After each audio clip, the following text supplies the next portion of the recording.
relative to Mr. Trimble, and I'm quoting from Mr. Morgan's letter, "Based upon the facts as presented, it is our opinion that there is no conflict of interest between the Community Action Agency proposal and Mr. Trimble's membership on the Board of Education."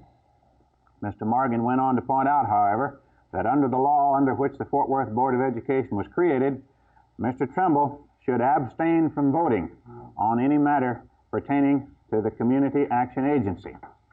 In the case of Mr. Bill Elliott and his possible conflict of interest, Mr. Morgan had this to say: "School employees and school trustees have the constitutional right to engage in business ventures and make investments the same as any other person.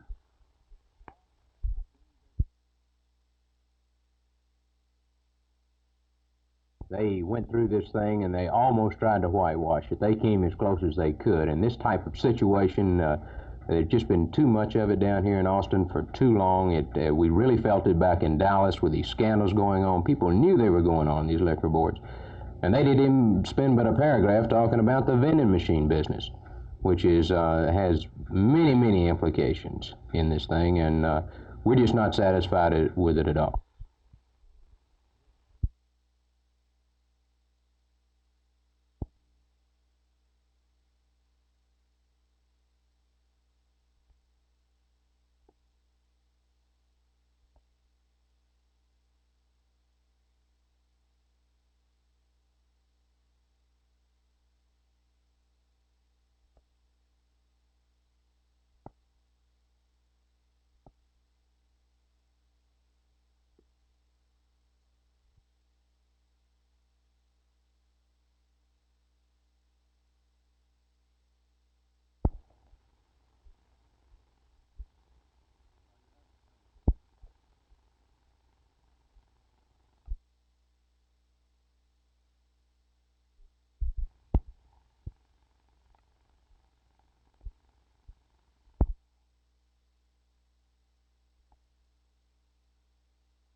We always have had trouble getting enough of them. It's a bigger problem now than it was, say, 4 or 5 years ago.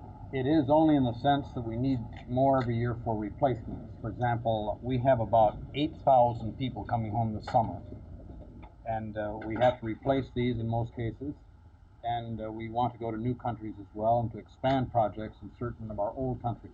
So that what we're talking about is we only get 65 or 70,000 applications a year, and our standards are higher than ever, which means that we're taking a smaller percentage of those who apply. Is the age bracket not getting lower and lower in the Z score?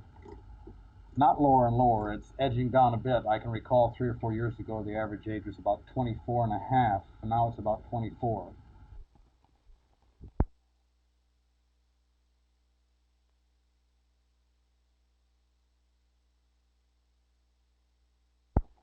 Wasn't there an earlier investigation? Well, the simple reason that you had absolute one-party control.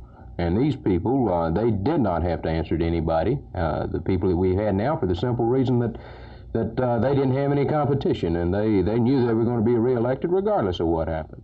And nobody was going to be a watchdog for them. Will this have any effect on the legislative proceedings this week?